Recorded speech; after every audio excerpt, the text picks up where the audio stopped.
Bonjour à tous, je vous retrouve aujourd'hui pour un update lecture, ma foi, bien fourni.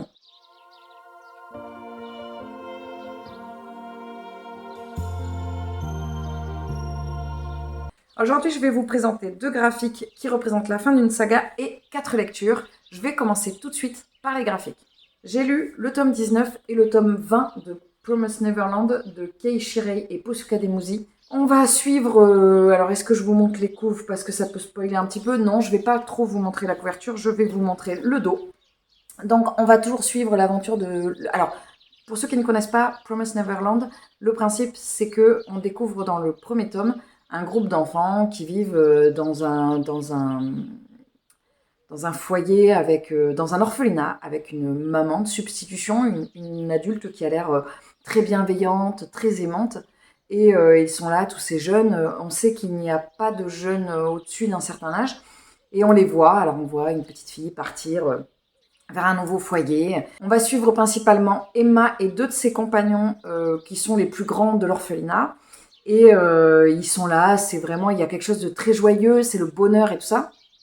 Et on va sombrer très rapidement dans l'horreur, puisqu'on va découvrir que les enfants de cet orphelinat sont destinés à aller dans un endroit absolument sordide et carrément immonde, et avoir un destin très cruel, évidemment. Et en fait, on va découvrir, je vous laisse découvrir ce que c'est, on va en découvrir plus sur le monde dans lequel ils sont, comment ça se passe, qu'est-ce qui est réellement Promised, qu'est-ce qui est réellement Neverland. Bref, on va vraiment en apprendre. Au début, on va vraiment être plongé dans l'horreur. Surtout le premier et le deuxième tome, les premiers et deuxième tomes, on va être plongé dans l'horreur. Petit à petit, on va en apprendre beaucoup plus sur ce monde, son fonctionnement, sa politique, son système hiérarchique. Bref, on en apprend vraiment beaucoup plus jusqu'à arriver à une conclusion qui se termine avec le tome 20. Alors, qu'est-ce que j'ai pensé de cette saga? C'est une saga que j'ai bien aimée, même si j'ai adoré le début, que j'ai trouvé hyper horrifique et hyper anxiogène. Et après, j'ai trouvé qu'on se détachait un petit peu de ce côté anxiogène pour se perdre par moments, des fois un petit peu, pour retrouver finalement sur la fin quelque chose d'assez cohérent. Bon, après, l'ensemble était cohérent, mais c'est juste que j'ai trouvé que certains axes qui étaient pris me parlaient moins que d'autres. C'est plutôt ça en fait. C'est pas que c'était pas construit, c'est que ça me parlait moins. Mais dans l'ensemble, c'est une saga que j'ai beaucoup aimée. Je pense que c'est la première fois que je termine une saga de manga, puisque ma grande spécialité pendant longtemps, ça a été de commencer des sagas et de ne pas les terminer. Et donc du coup, je suis très heureuse d'avoir mené cette saga jusqu'au bout. Maintenant, je suis partie sur les autres sagas de manga que je lis sont beaucoup plus doudou et beaucoup plus propices au temps automnal qui est en train de s'installer. Je vais vous présenter ensuite mes lectures, pas forcément dans l'ordre. Il n'y a pas forcément d'ordre de préférence, il n'y a pas de mauvaise lecture, mais il n'y a pas non plus. Il y a une lecture, j'arrive pas à savoir si c'est un coup de cœur, c'est un peu particulier, donc je vous la présenterai à la fin. J'ai lu juste avant Le Crépuscule de Stephen King. Alors ne cherchez pas, ça n'est pas votre téléviseur qui fait des flous. Il y avait un truc comme ça avec Aux frontières du réel. Ne réglez pas votre téléviseur. Il y avait un truc dans le genre. C'est le titre qui est semi-flouté. Dans ce livre, Stephen King, c'est juste avant Le Crépuscule de Stephen King chez Albin Michel, pardon. Dans ce livre, Stephen King va nous proposer 13 nouvelles qui n'ont absolument rien à voir avec Le Crépuscule, mais 13 nouvelles qui vont se situer entre... On est sur de l'horrifique, du fantastique et de la...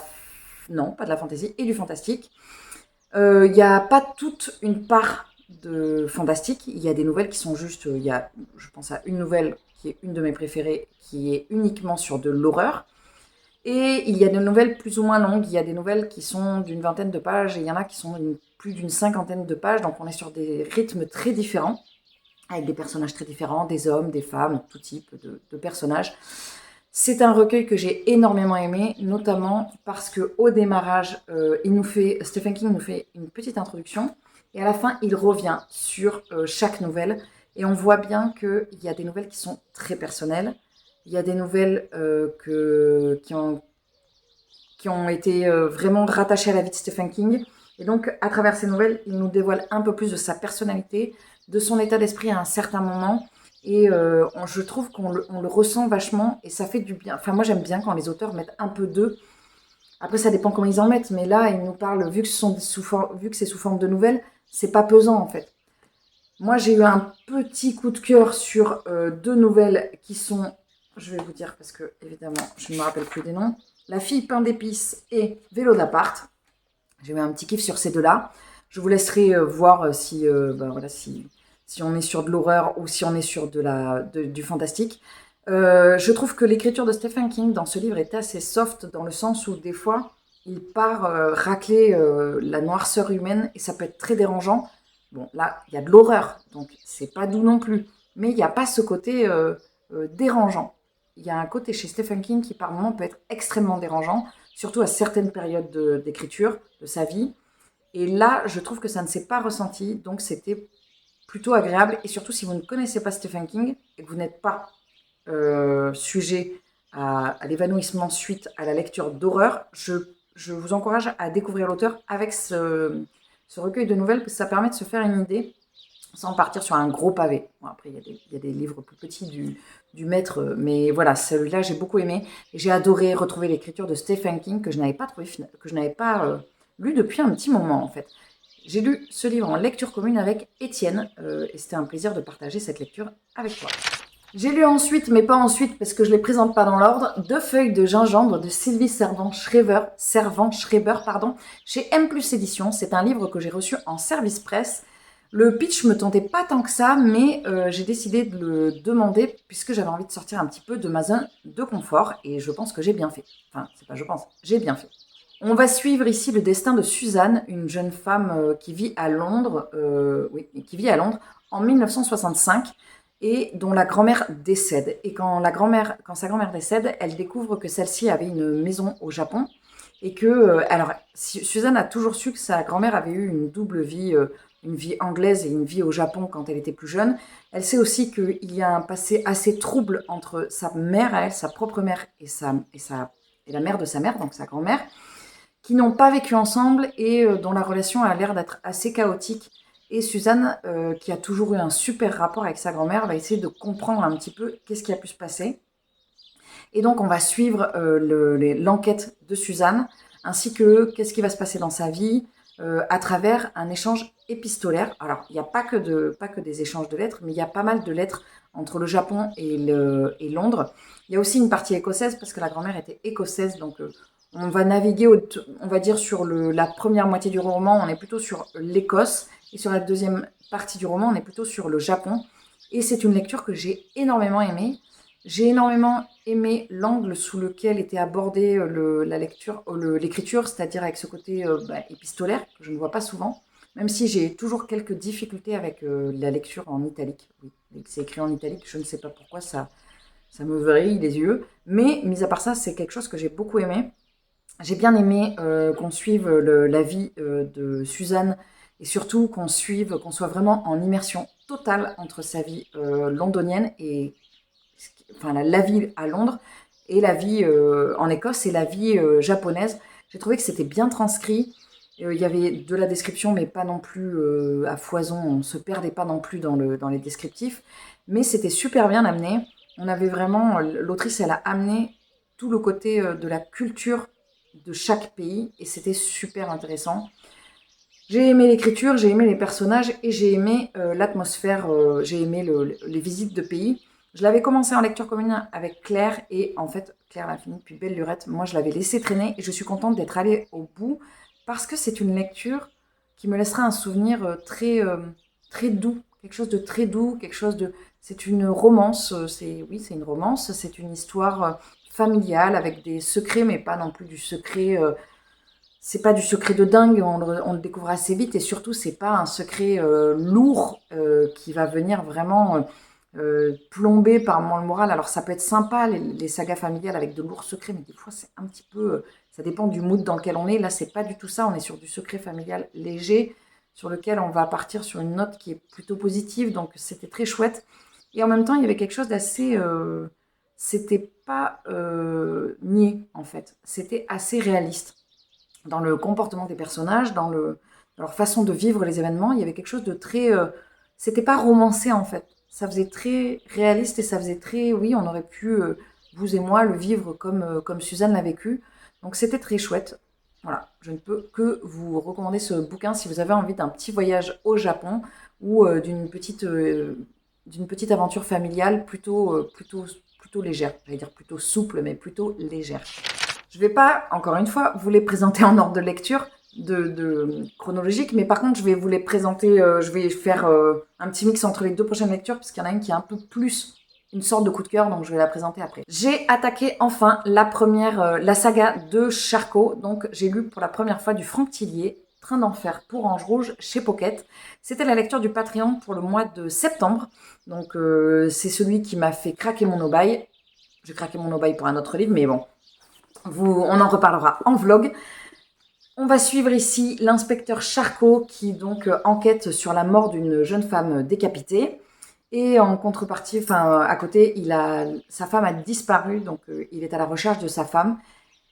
Et on va partir dans une ambiance extrêmement sordide, extrêmement glauque, extrêmement sanglante, et on va venir gratter la crasse humaine et les addictions humaines, et c'est pas très beau, c'est plutôt gore. Alors, est-ce que j'ai aimé cette lecture ou non? J'ai trouvé que l'inspecteur Charcot était très très stéréotypé. Il avait ce côté bourru de l'enquêteur. Alors, le livre a 20 ans, donc j'en parlerai après.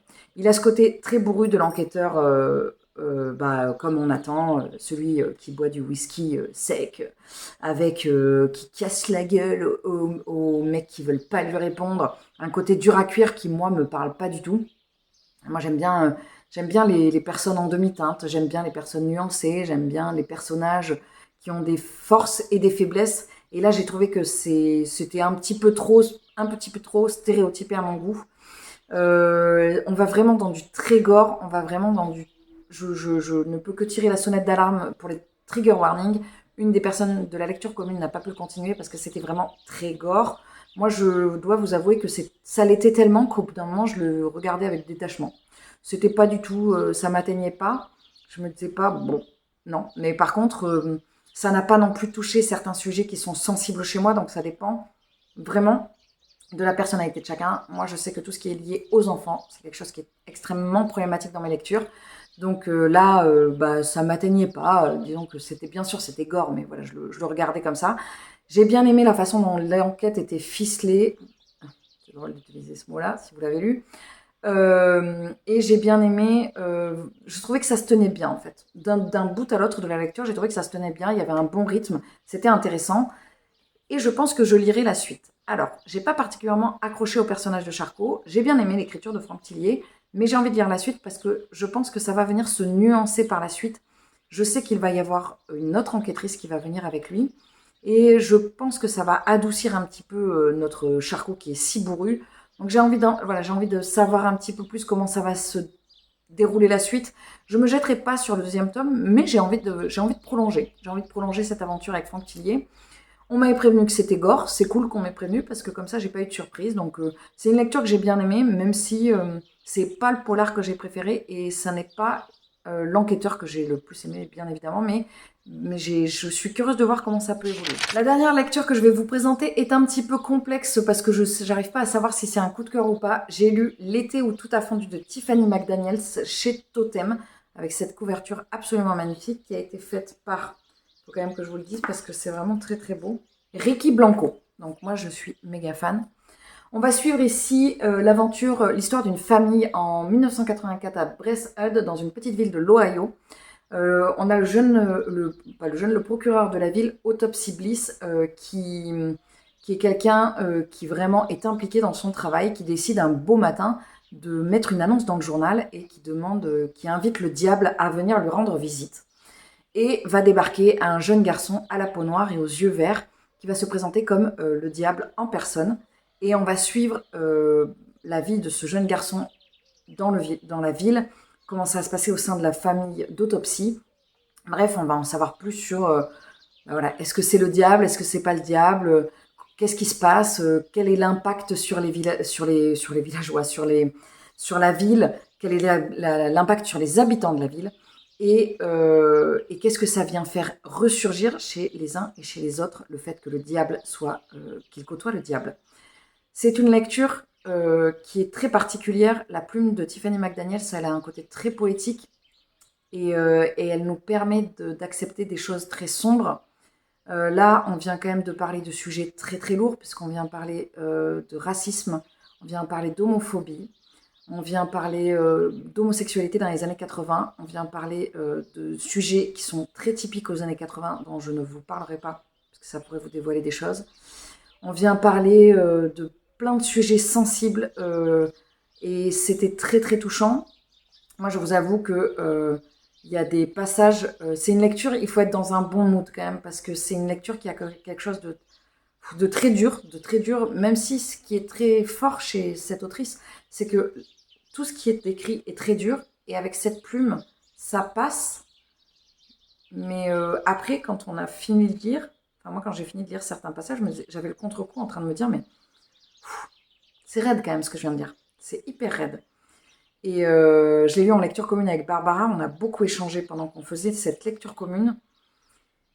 Et je ne sais pas si c'est un coup de cœur, parce que elle m'a touchée personnellement. Il y a eu un passage qui m'a touchée très très personnellement. Et je me suis mise à pleurer, et c'est la première fois que ça m'arrive. Alors non, ça m'arrive. C'est pas la première fois que ça m'arrive de pleurer en lisant un livre. Mais par contre, je me suis mise à pleurer à gros sanglots. Mais alors, je n'avais jamais vécu ça, et je ne pouvais pas m'arrêter. C'est-à-dire que les larmes coulaient comme ça. Là. Voilà, ça c'est le bruit des larmes sur mes joues. Et ça s'arrêtait pas, et c'était très déstabilisant, parce que je pense que ça venait trop me toucher dans mon intime, dans mon histoire, dans ma vie. Et du coup, c'était dur. C'est une lecture que j'ai beaucoup aimée, mais je sais que, par exemple, j'ai Betty dans ma palle. Je pense que j'irai vers Betty quand je serai vraiment bien, dans un mood. Alors, il y a un côté très addictif. Moi, j'ai beaucoup, beaucoup aimé. Je pense que ce que j'ai le plus aimé, des fois c'est le fond, des fois c'est la forme, des fois c'est les deux. Et là, c'est pour ça que je pense que ce qui fait que c'est pas un coup de cœur, c'est que la forme, l'écriture de l'autrice, c'est une révélation, c'est un coup de cœur. Elle fait partie de ces autrices qui ont une écriture très engagée, je trouve, comme Sarah Crossan ou Manon Fergeton, qui ont des écritures si particulières qu'on les reconnaît très facilement. En termes d'autrice, en termes d'auteur, par exemple, Stephen King, c'est pareil, on le reconnaît assez facilement. Et du coup, c'est toujours un peu difficile de savoir si c'est du coup de cœur ou pas, tellement c'est une écriture qui est engagée, en fait. Mais, enfin non, c'est pas tant par rapport à ça, mais c'est plus par rapport au fond, où là, il y a eu des trucs. Alors, il y a eu des moments qui m'ont pas du tout touchée. Il y a le destin de certains personnages qui, en contrepartie, m'ont pas. Ça m'a pas touchée, ça n'a rien éveillé chez moi. Et certains personnages où ça m'a fendu le cœur. Mais vraiment, il y a eu un moment où ça a été super dur, quoi. Donc, voilà, j'arrive pas à me décider sur cette lecture. Je pense que je le saurai fin décembre, le 31 décembre, quand je ferai le point sur mes lectures, et que je me dirai, est-ce que cette lecture est un coup de cœur? Ce qui est sûr et certain, c'est que c'est une lecture extrêmement marquante, et que je vais en garder un souvenir très très fort. Est-ce que c'est ça qui fait que c'est un coup de cœur ou pas? Je sais pas. Parce que je trouve que l'autrice, elle a bien fait d'aborder tous les sujets qu'elle aborde et tout ce qu'elle vient gratter chez nous. Mais, euh, mais peut-être que ça m'a dérangé, le fait qu'il y ait trop de sujets qui soient abordés, et qu'effectivement ça fasse un peu, je viens gratter pour que justement on se questionne sur tel ou tel sujet. C'était pas amené comme ça, mais ça peut par moment donner cet effet-là. Bon, bref, je ne sais que vous dire. Enfin, moi, je sais que j'ai un sentiment très fort par rapport à cette lecture. Je vous dis juste que, comme pour Train d'enfer pour Ange Rouge, mais pas du tout de la même façon, il y a beaucoup de trigger warning. Si vous avez des questions, n'hésitez pas à venir me les poser en message privé sur Instagram. Je me ferai un plaisir d'y répondre pour vous aiguiller si cette lecture est faite pour vous, parce qu'elle est tellement atypique qu'elle pourrait vous retourner comme un gant. Alors après, ça dépend. Si c'est ce que vous attendez d'une lecture, il n'y a pas de souci. Si vous n'êtes pas prêt, c'est peut-être pas fait pour vous. Donc, il faut toujours bien faire attention quand on choisit sa lecture. Voilà, c'en est tout pour ce point lecture qui est un peu particulier, parce que c'est des très bonnes lectures, et en même temps, c'est pas des coups de cœur, mais c'est des lectures qui toutes me laisseront une empreinte assez marquée par leur atmosphère, en fait. Il y a vraiment une atmosphère sur toutes ces lectures, et des personnages que j'ai bien aimé croiser ou non, mais surtout une ambiance dans laquelle je me suis sentie une ambiance, j'allais dire bien, mais des fois je me sentais pas bien, mais une ambiance qui était claire, en fait. Et ça, c'est vraiment ce qui se démarque de ces 4 lectures, et même du manga, c'est ce côté avec un univers très limité, dans le sens où on sent vraiment, enfin pas limité, mais très marqué. Et du coup, j'étais vraiment plongée dans chaque livre avec chaque ambiance. Même si j'ai pu en lire certains en même temps, je ne pouvais pas me tromper parce que dès que je basculais sur un livre, je changeais d'ambiance. Voilà, bah écoutez, n'hésitez pas à me dire en commentaire si un de ces livres vous tente ou si vous avez lu un de ces livres et qu'est-ce que vous en avez pensé. N'hésitez pas à me mettre aussi qu'est-ce que vous êtes en train de lire en ce moment ou si vous avez eu un coup de cœur dernièrement pour que je puisse aller voir ça. Il ne me reste plus qu'à vous souhaiter une très bonne journée, une très bonne semaine, un très bon mois, une très bonne année et à très vite dans une prochaine vidéo. Salut!